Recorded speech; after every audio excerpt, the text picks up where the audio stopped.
Hi. Remember me? I'm Joe. In an earlier section, I talked about deep democracy and the dreamlike background of relationships. Now, I'd like to go a little further into all of that, and go deeper into a concept that I had mentioned, called double signals. Double signals are very important to notice and work with during group processes, in relationship interactions, and actually for any kind of negotiation.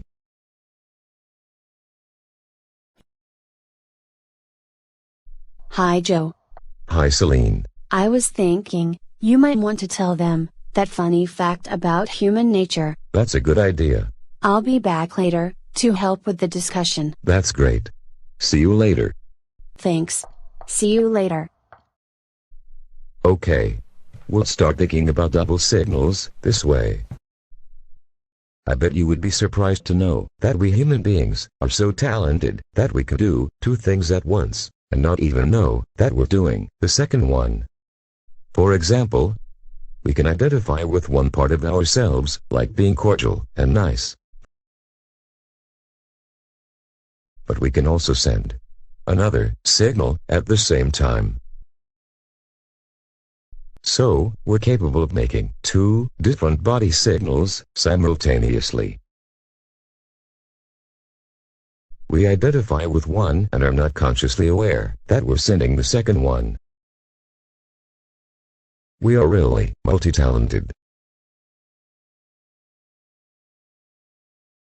But as I mentioned in the earlier section, if we don't notice our double signals, it can cause a lot of misunderstanding.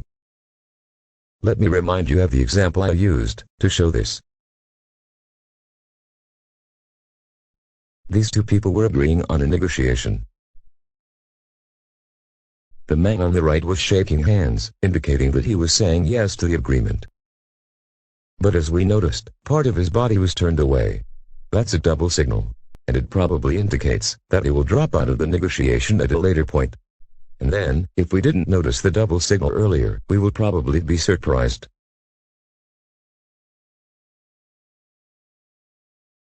So, it's very important to be aware of double signals for all communication and conflict work. And it's also helpful in order to simply know more about ourselves and what we're expressing in a given moment. I'm going to show some new examples, but first let me remind you of a woman we met earlier who discovered her own double signal. One signal, her hands on her hips, expressed that she was identified with feeling serious, while the other signal, which could be seen in her constant movement, expressed happiness and excitement.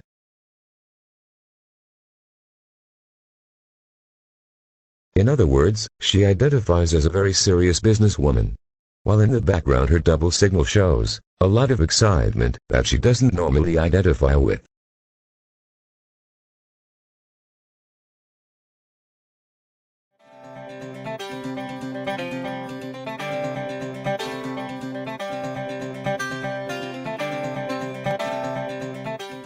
Since this is a theory section of the film, we won't go further into the practice of working with double signals here.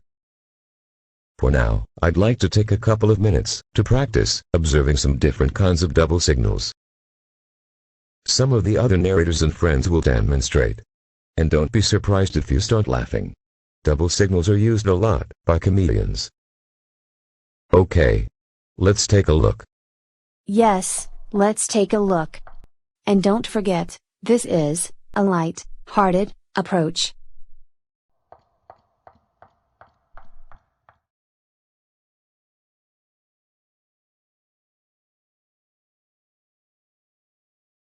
I am feeling sad today. Okay. Do you see two signals at once? Right. He identifies with feeling sad. We hear this in his words and see it in his body signals of his head bent forward, a frown on his face, and he is crying. But you see another, different, kind of signal that may not go along with that sadness. Right. His fists are clenched. So he is probably not only sad. Maybe he's also angry about something. From the outside, we don't know for certain what his second signal means. To be sure, we'd have to ask him to explore that signal and discover what it's expressing. There will be more about that in the practice section of the film. For now, let's just observe some other types of double signals and guess what they are about. I'm back. That sounds like a good idea. This time, let's look at double signals in a relationship situation.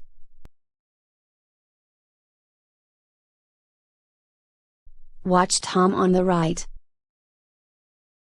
I feel really close to you. He says that he feels close. That's one verbal signal. At the same time, he's moving and looking away.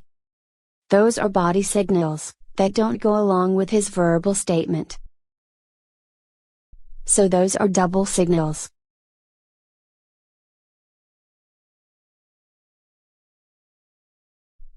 Okay. I think they're getting the idea. Yes, I think so. I imagine it might even seem obvious to some.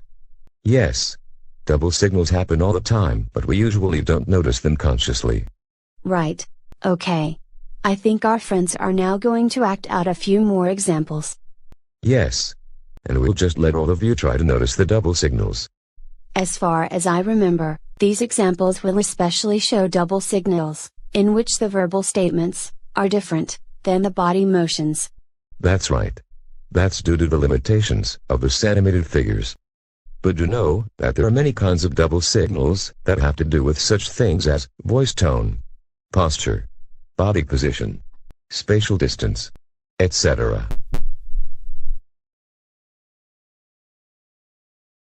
I'm going to help show the first example. That's great. Thanks.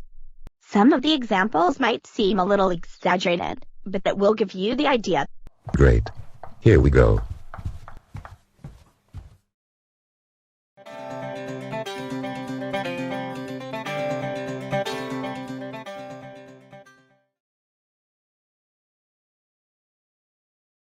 I can't wait to start cooking tonight.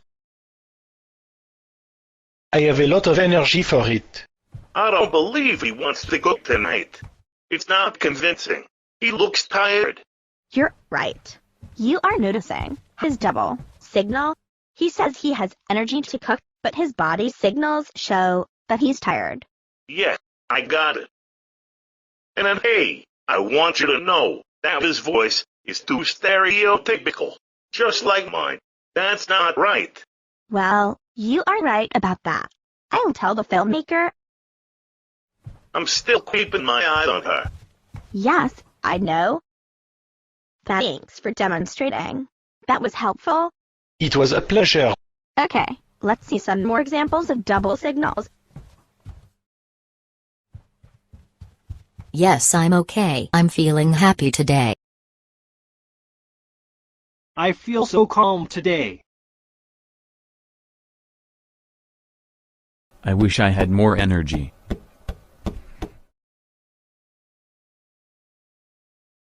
I'm feeling completely Me open too. to you. I feel completely open to you.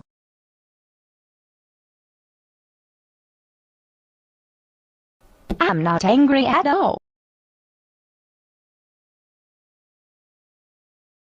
I feel so far away from you. Me too. I'm feeling so far away from you.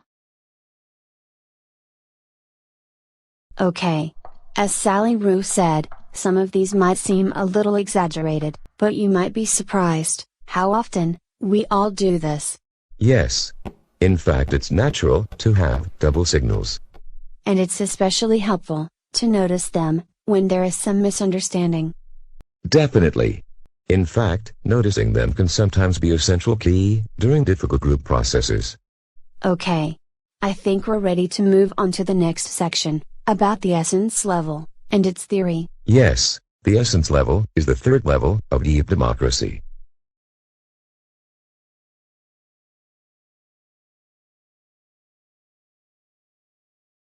I think you'll find it really interesting. Me too. I'll see you later. See you later.